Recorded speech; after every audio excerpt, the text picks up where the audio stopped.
Yes, operator. Yes. Are you sure it doesn't answer? Yes, I did try dialing it myself. But when I couldn't get any answer, I thought that perhaps you could... Yes, he must be there. Oh, all right. Thank you anyway. Goodbye. I just don't understand it. He must be there. He wouldn't have gone out without waiting for me. He just simply must be there. Did you call, Mrs. Hollister? Yes, but there's no answer. No, I mean, did you call me just now? No, Lottie, no. Listen, are you sure there haven't been any phone messages for me this afternoon? No, mistress. No what? No, you're not sure? No, there have been no calls. Not even from Susan and her young man? I'm sorry, nothing, mistress. I just don't understand it. They said nothing about where they were going. No, I'm sorry they didn't. Master Barry helped me carry you up the stairs and Miss Susan stayed down here. And then when I got back down, they're both gone. Oh, my God! There it is again. Did you hear it, Lottie? Did you hear it? Oh, yes, mistress, I did.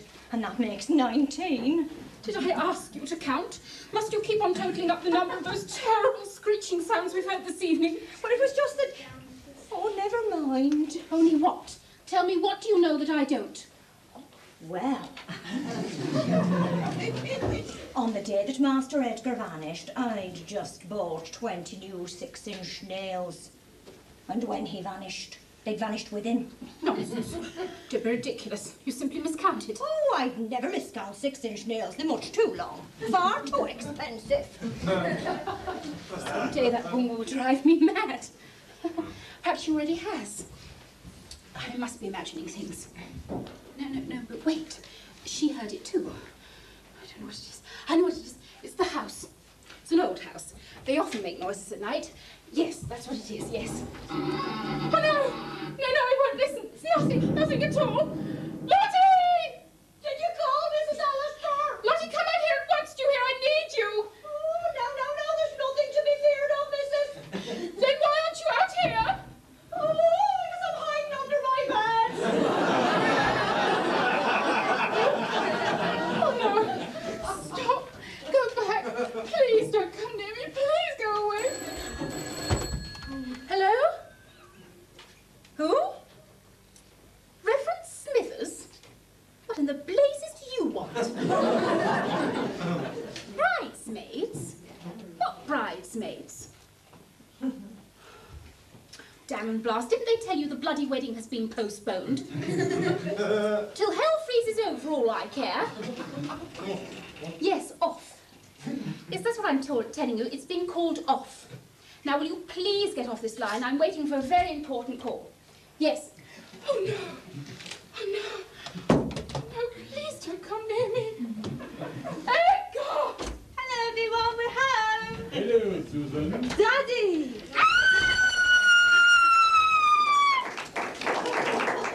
Oh, Miss Susan. Brandy, Lottie, where'd you get the brandy? On the sideboard.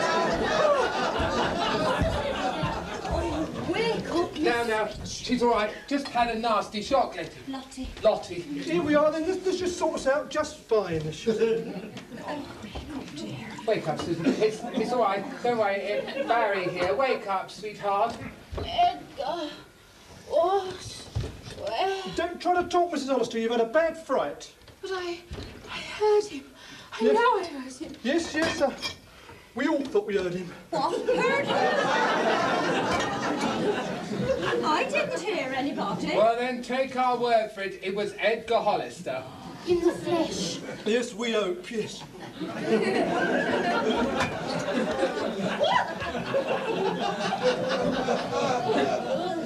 Daddy? Oh, I must have been dreaming. Don't worry, darling. Everything will be all right now. Well, stop chafing her wrist like that. Oh, sorry. Why, that hurts. What have you been doing to me? He's been chafing your wrists, Miss Susan. Why? Well, it's a thing to do with somebody who's fainted. I don't exactly know why. The pain wakes them up. Inspector, may I please have one of those? Oh, yes, certainly. Here we are. Oops. There we are. Oh, I needed that. Whatever I say, I must apologise, but really it gave me a terrible turn. Inspector Cren. Yes, Mr. Raper. Why? Why what? Sorry, I don't follow that. Why did it give you a terrible turn to hear Mr. Hollister? Because, oh, I see what you mean. I don't. Barry, what do you mean? Well, if I was to walk into a man's house and find the man of the house there, I wouldn't go into a state of shock. In fact, that's what I did, and I didn't. How's that again? Did come in, didn't go into shock. Yes. Well, I must apologise, you see. The reason I acted that way, you see, was that I assumed Edgar Hollister was dead, you see, murdered by a person or persons unknown. So, naturally, when I heard of course, him... that makes splendid sense. Yes. I suppose it might have that effect on someone. Might? What of your own fiancée? Didn't she faint too?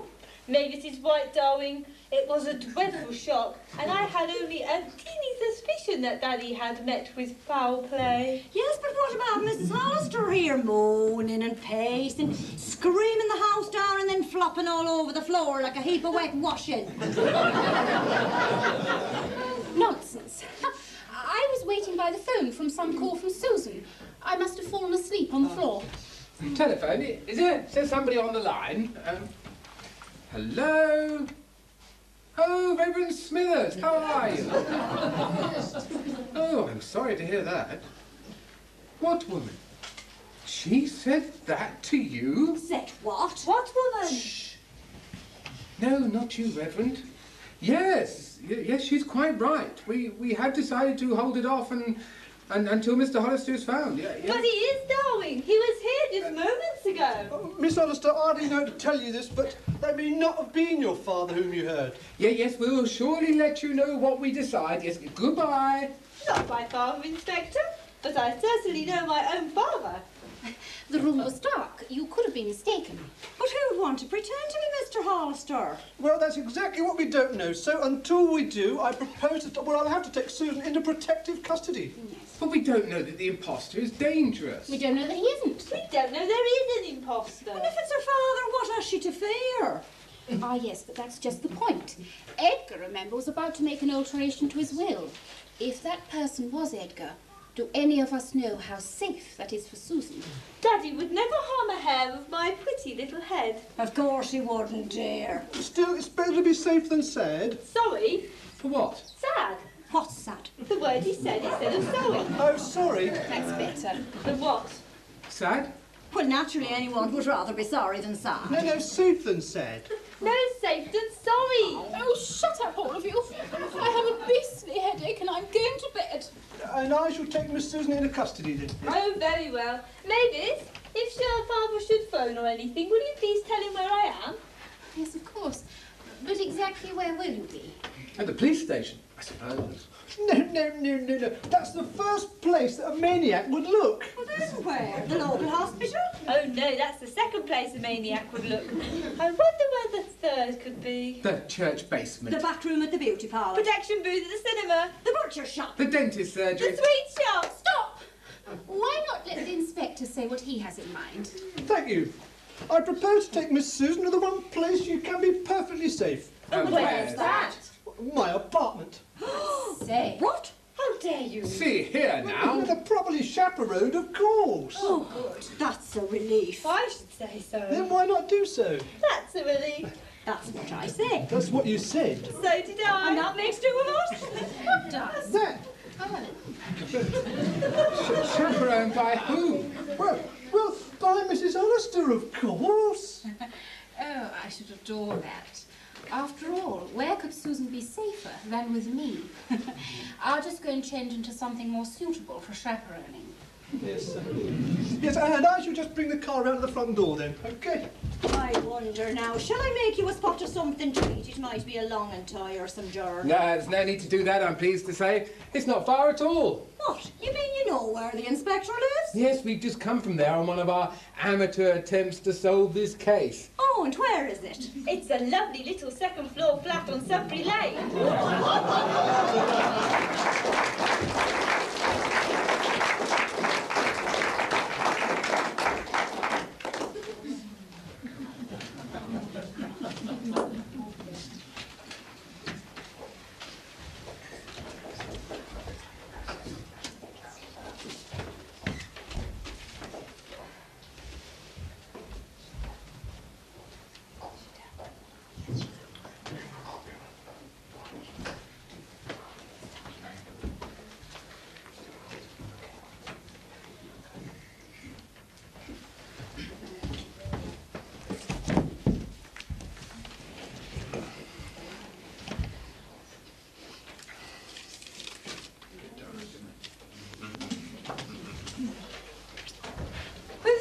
anything else, Master Barry? Another sandwich or some more milk? No, thank you, Letty. Lottie. Lottie. No, you can toddle off to bed now. But, sir, I can't go to bed until I've locked up for the night. Oh, then why don't you do so? Because you're still here, sir. What? Gracious, do you know, I completely forgot that I don't live here. That's what comes of making me feel so comfortable. Oh, well, I suppose I better go back to town and get some sleep. Certainly getting nowhere with my amateur detecting. There's something about Inspector Crandall's face tonight. Can't quite put my finger on it. Well, no one likes a finger in the face. No, I didn't mean that. There's something I didn't see there. What didn't you see? Well, that's the trouble. I can't quite remember. But it struck me quite forcibly at the time. It's odd, isn't it, sir, how each of us knows there's something not quite right going on. And yet none of us can see exactly why we think so. Yes, it's very disturbing, but I'll be darned. If I can make head or tail of it. Still, if I go and sleep on it, some sort of solution will present itself. Anyway, thank you and good night. Good night, sir, and do be careful walking into town this late at night. No telling what kind of horrible creatures might be lurking in the fog. With knives or guns or that. Do you know, I was wondering, I don't suppose you could let me borrow a spare room for the night? Well, there's only Miss Hollister's and Miss Susan's, and I don't like to let you have the use of them without asking permission. How would it be if I slept on the sofa? Uncomfortable, I should think. That sofa's much too short for you. Still, if you scrunched up a bit. Oh, good, that's settled. That's what I'll do then. Don't suppose you could lend me a toothbrush? Oh, no, sir, I never brush my teeth. I wear dentures. I'd never have guessed. Remarkable work they do nowadays. It's amazing, isn't it, how no one's exactly what they seem anymore, thanks to artificial enhancements. Boy.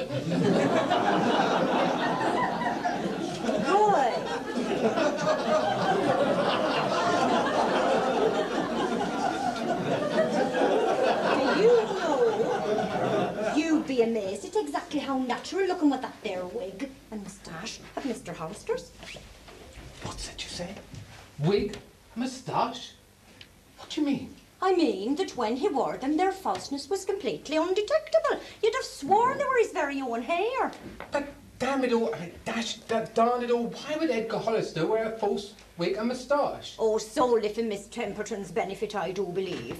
You mean Mavis? Master Edgar suspected she might be a fortune hunter. Oh, so he wore the false hairpiece to discourage her? Oh, no, sir, completely the reverse. I'm sorry, I don't follow that, Letty. Lottie.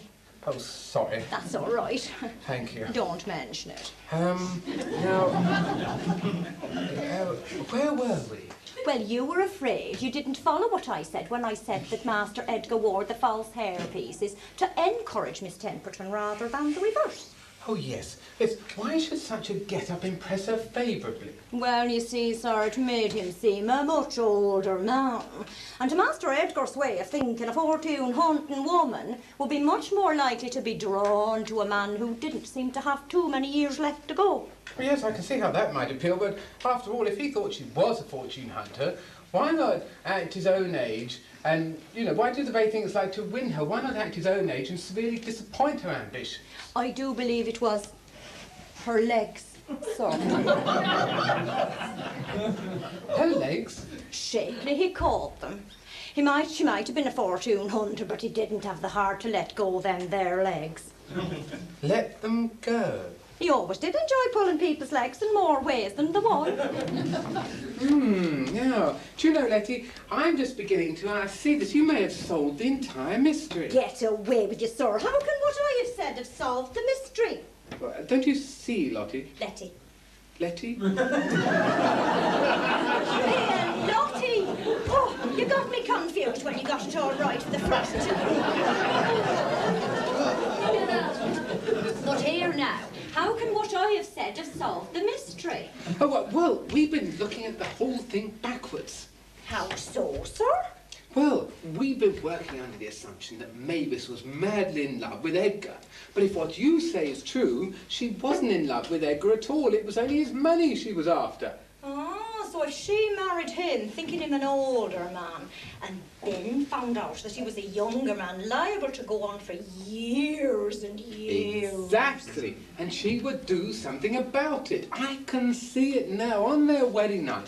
There they were, she thinking she was with an elderly gentleman just about to pop off his mortal coil momentarily, and then suddenly he whips off his wig and... No, sir, it couldn't have happened that way. Why not?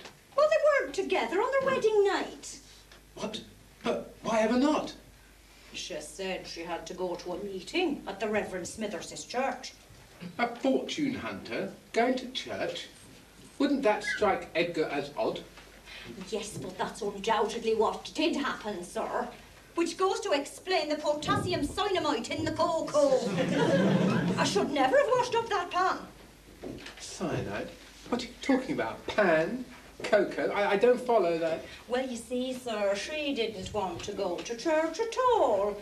She just wanted to be out of the house while the poison did its work. Then she couldn't be suspected of having administered it. No, that can't be. There's something wrong there. If she put the poison into the cocoa before she went out, then she must already have known that Edgar wasn't the old crock he pretended to be. But if they'd only got married that morning, when had she time to find out? She hadn't. Not on her own, at any rate. Then you think that... Somebody must have told her. But that could have been anybody. He was a well-known personage in this area. Susan said so. He was acquainted with people by the dozens who knew the truth. Ah, yes, but you see, Mrs. Hollister wasn't. She's not originally from this area. She'd know no one well enough to tell her Edgar's actual age. Wait, I can see it now. A fortune hunter marrying what she thought to be an older man. She wouldn't love him at all, but being rather a hot number herself... She would have had a boyfriend on the side. And he must have told her Edgar's actual age. So that's how she found out and put the poison in the cocoa. Yay! Ooh. But wait, who's Mavis's boyfriend? Who's the man she really loves? There's one way to find out. There is? There is, if you understand women. There are only two motivations to a woman's character.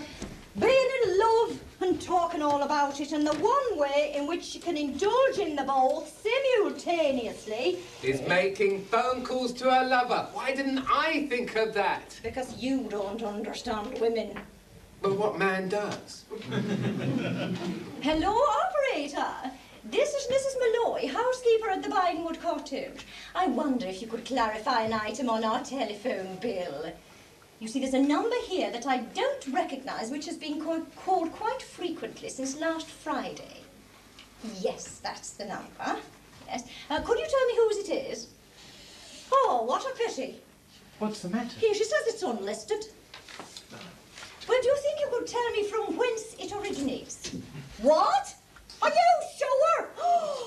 Master Barry! What is it? I forgot to thank the operator. Oh, blast the operator! What's the bloody address? It's a lovely little second-floor flat on Sudbury Lane. Inspector Crandall's? But Susan's there. And so's Mavis. Well, that's 2 against 1. Not if we get there. Come on, we haven't a moment to lose. Where are we going? My bicycle's out the back. I'll pedal and you can push.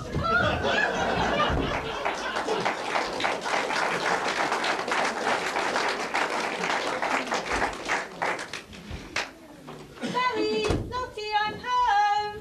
Woo-hoo. Anyone there? Oh, my goodness, Constable Howard. Hold on, I'll let you out. That's why I came back, you know. I had just sat down for a nice cup of cocoa with Maitland and Inspector Crandall's second-floor flat on Sudbury Lane, when I suddenly remembered I'd never let you out of the secret room.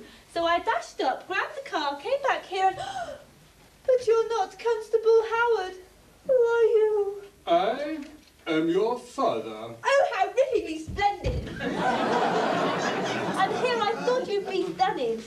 But whatever has become of Constable Howard? There's no time to explain now. Mavis and Inspector Crandall are right behind you. No, not in location, in time. They daren't let you get away, so they'll be following you in the inspector's car. But whatever for? I do not understand, Daddy dearest. There's too much to tell and not enough time to tell it in. I must ask you to do precisely as I tell you.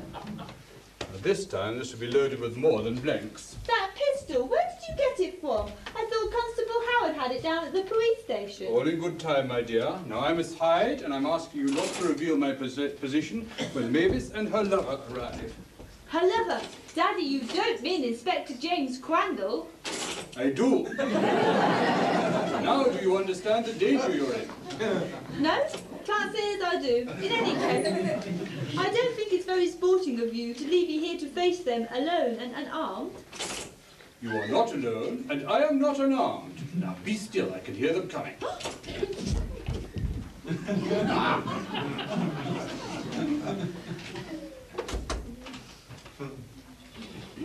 Susan, darling, are you here? Lottie? Anybody? I suppose there's nobody here except for you and I. And Edgar Hollister. Don't move, I have a gun on you. So come out from behind those curtains. Before you shoot me, tell me, how did you know I was hiding here? Oh, Edgar, you fool. Those curtains hide you from people in this room, not from anyone approaching from outside. I saw you before we even came in. Oh, dash it all, I never thought of that. Now drop that pistol. I have a feeling it's loaded with something more deadly than blanks this time. Oh, very well. Now take me far away from this place and do the job you thought you did only 2 days ago. Oh, Edgar, your ruses are so transparent. Naturally, it would do us no good to take you away from here until we have Susan in our power as well. I cannot imagine how we arrived here before she did, but this is certainly the place to which she shall come. Exactly. And then we shall kill the two of you and all the money will come to Mavis. And she and I can be wed and we're going to live together as extremely wealthy people with barrels of money. Money? You fools, there is no money. Sir Charles Rumney would never lie to a police inspector. He assured me your estate was several £1 million. Oh, it is. Well, then. What you two don't seem to realise is though the word pounds is a denomination of money, it is also a denomination of weight. What? Wait. Yes. Vinewood Cottage stands on my estate, and only 2 weeks ago I had an agricultural engineer estimate the tonnage of the topsoil. It came to several £1 million. Curses! We've been tricked. But why? Edgar, how could you have known in time to trick us? Inspector Crandall confided in me that he had an amorous attachment with another man's bride-to-be only last Tuesday. The very next day, chancing to glance through the window of a little tea shop, I discerned her there and saw that she was my very own Mavis. That's a load of rubbish. I'd have never confided such a thing to you. Because you did not know it was I to whom you were confiding. Because at that time I was impersonating the man known to you as... Constable Howard! It is Constable Howard. You lied to me. You said you were my daddy. Yes, he did lie. You can't trust him, but you can trust me. So give me that gun like a good girl. There's a love. Susan, don't do it! But I did do it. Now you've done it. And now you're done for. Oh, what have I done? You've done us in, that's what you've done. She's done you down, all right. Oh, let's do them in and have done with it. Wait! Well, I'm waiting. What are you waiting for? Well, to hear what he has to say. I suppose even Edgar is entitled to a few last words. Thank you. I say, did you say Edgar? Yes, you numbskull. He's been your father all along. Oh, Ninny, I've been such a daddy. Don't reproach yourself, Susan. You couldn't possibly have known the truth. What is the truth? How can you be my daddy and Constable Howard both? It's really very simple, Susan. How would you know, Mavis? The moment I knew you loaded that pistol with blanks, I figured the whole thing out. And didn't tell me. There wasn't time. Oh, I see. There's plenty of time now. So please tell. I say, is this a stall for time? No, it is not. Naturally not. Ah, yes, but that's precisely what you'd say if it were a stall for time. Still, it's also what they say if it wasn't. That's true. Yes, it is. And so why don't you explain and help me to understand about everything? That could take years. It doesn't mean everything. Just about the mystery. Oh, very well then. Suppose we might as well. Well, to begin at the beginning, I told Constable Howard here that I was enamoured of Mavis. Not knowing that Constable Howard and I were one and the same person. Because Edgar had always been ashamed of being a police constable. So I worked on the force under an assumed name. But on the night when I first shot him. And phoned me to help her to hide the corpse. When I fell and pretended to be dead, I struck my head. And knocked himself so unconscious that Mavis and I took him for dead. And then when we stashed him into the murder room and nailed it shut. When I came to, I found I had partial amnesia. And thought himself to be Constable Howard only. Yes, completely forgetting the Edgar part of his identity. So I tried to solve my own murder. Yes, but when was your memory restored? When Susan dropped me down the secret stairway onto my head. So it was you who phoned here as your real self. Completely terrifying me. I never did take the pistol to ballistics. Because you knew all along it was loaded with blanks. Because you knew that I might try to use it upon you. Which you did after failing to feed me the poisoned cocoa. Some of which I again failed to feed Susan earlier tonight. Yes, and when I knew you were investigating my flat on Sudbury Lane... He put up the measles sign. But Barry already had the measles. So he dashed over there regardless. And thought there was not a single measle upon your face. So he began to suspect you at once, but then he forgot why. But now it's all quite too late. Whatever Barry may suspect. Because we're going to shoot the both of you and get it right this time. There. Now do you understand, Susan? I can't say as I do. Would you mind going through it again? I should mind exceedingly. Oh, Daddy, we mustn't let them do us in, must we? I really don't see how we can prevent them, dearest darling daughter. But there must be a way. There simply must. Well, there's not. There could be. Couldn't. Could. Such as... Help arriving at the last crucial moment. Oh, you've been watching far too many American movies. Yes, in real life the cavalry never shows up on time. So you two, come along. Say, where are you taking us? To the quarry. A few gunshots, some rocks tied to your feet. Lovely splash, and it's all over. But why? I've already said there's no money to be gained from all this. Well, true or not, we've come too far now to turn back. So come along, the both of you. Come on. I suppose we'd better go with them. Yes, I suppose so. But wouldn't it have been so lovely if the cavalry had shown up? Ooh, not so fast, not so fast, not so It's Barry, we're safe, Hold it there, I have you covered. James, what are we going to do? We can't fit them all into the car. Yep, okay then, we'll take both cars. No, that won't work. You need one to hold the gun and one to drive the car. By Jove, she's right. What are we going to do then? I know, we'll shoot them all now and then take them to the quarry. Thanks a lot, Susan. Oh, you're welcome, darling. Oh, shut up, all of you. Now, please stand here against the wall so that James can shoot you. Oh, you are going to start with the youngest first. Oh, no, you should really begin with the oldest. The ladies first. Shame on you all. We can at least die bravely. Daddy's white.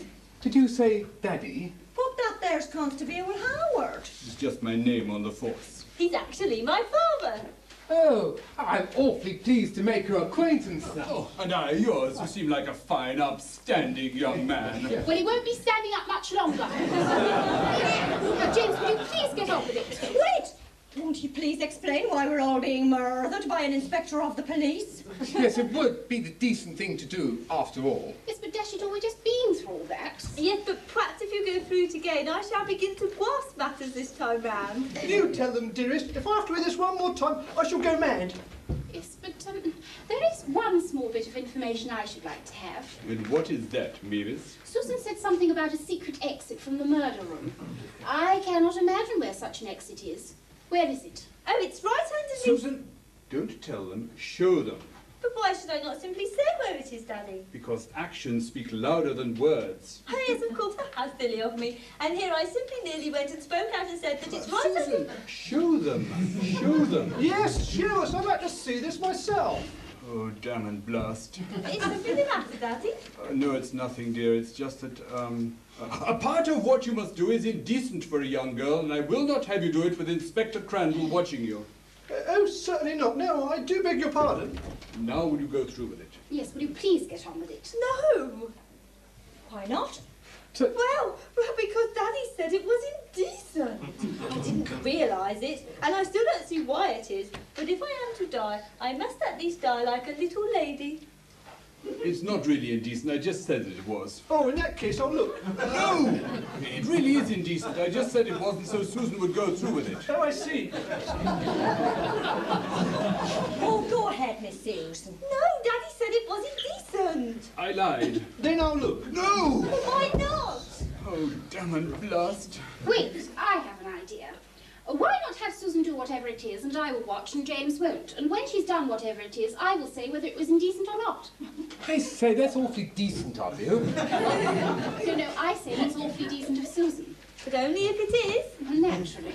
Promise? Yes. Now, will you please get on with it? Oh, right, let me see.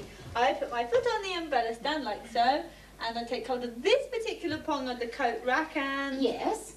And I pull it down. Well? Well? I think that's all of it. Aren't you going to show them? Oh, yes, of course. How silly of me. Ah! Oh, get Help! Get the lights! Oh, don't shoot, it's me! Oh, sorry, darling. I say... What's that? Oh, no, it's again. Really? Oh, don't shoot, it's me. Sorry, darling. I say! Oh, no! Oh, Susan! Where are you? I've lost you! Don't shoot, darling, it's me. Oh, sorry, darling. No. Get the lights. No, don't! Oh, Mavis, I said not to do that!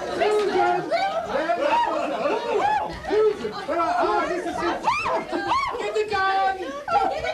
Get the lights! Who's got the gun? Who's got the gun? Oh, dear, I have. Susan, don't! Susan, do! Oh, Susan, where's the gun? Who's got the gun? Where's the gun? Hey, Susan, what is that? Someone... Get the lights! The first one who moves gets a bullet between the eyes. I'm glad to see we are finally back in command. Hold it right there. Mavis, are you mad? Mad? I'm absolutely livid. I didn't mean that sort of madness. But I did. But you can't be mad at me. I can so. Can't? Can. But why? Because it was you who got me into this mess in the first place. Plying me with your reptilian charm. Trying to talk me out of the love of a decent man like Edgar. Not letting me know he was actually young and handsome without his wig and false moustache. And just my type. Trying to make me marry for money when I could have married for love. Getting me muddled up with all sorts of terrible things. Getting me to almost commit a murder and now quietly expecting me to take your place in this miniature massacre. Oh! Mavis, precisely what do you intend to do? I intend to shoot you all and move to some other town where I can lead a decent, normal life. Impossible. Why, may I ask? Nobody can shoot 5 people and then lead a decent, normal life. It will be a terrible weight on your conscience. You'd spend the rest of your days in misery and remorse. Really? Oh, yes. But I say, aren't we all forgetting something? Oh, what now, Susan? A murderess has no conscience. By Jove, she's right. Not Susan. Wait! Why? There's something I must do. What? Let me put the lamp back on the table. Why? It looks so sloppy there. Oh, very well, Edgar. No, don't let him do it. Why not? It may be a trick. Oh, whose side are you on anyhow, Inspector? Oh, Gordon Bent, I completely forgot. No, it's not a trick. Let him go ahead, I was wrong. That's better. Oh, Daddy, I'm so disappointed in you. Disappointed in me? Whatever for? I thought you were going to play a trick on her. Susan, did it never occur to you that perhaps I am going to trick her? Now, just, Oh, that would be jolly fun. just wait a minute. I don't intend to put up with any trickery. Leave that lamp alone. Very well, go ahead and shoot me, but it'd be an awful shame, though. Why? Well, if you shoot me, you'll never find the secret safe with the emeralds in it. Secret? Safe? Emeralds? In it? Oh, nothing. There is no secret safe. No, of course there isn't. Go ahead and shoot. Oh, damn. Where is this secret safe? It's very hard to open. I made it that way on purpose. Well, it'd be a bit silly to make a secret safe that was easy to open. Now stop this chit-chat and open that safe. I want to see those emeralds. Oh, very well then. Susan, you come over here, pick the lamp up and put it on the table. Barry, come and sit exactly in the center of the settee. Lottie, you go over on the far side of the table and put your hands on it. Inspector, you go over in the corner and pick up the potted plant. And now, if Mavis will permit me, I shall open the safe. Just a minute, Edgar. I don't completely trust you. Just exactly where is this secret safe? Why, in the most obvious place in the room, of course, behind the portrait of my late lady wife. When I operate the mechanism, the portrait will slide down, revealing the secret safe. Oh, very well, Edgar. Do so. Very well then. Susan, lift the lamp exactly 2 inches above the table. And now what, Daddy dearest? When I give you the command, you put it back down on the table. Barry, stand up. Lottie, you push the table exactly 4 inches this way. And Inspector, you drop the potted plant. Do you all understand me? Yes, Thank you, Daddy. Stand up, yes, yes, yes. Right then. On your marks, get set, now.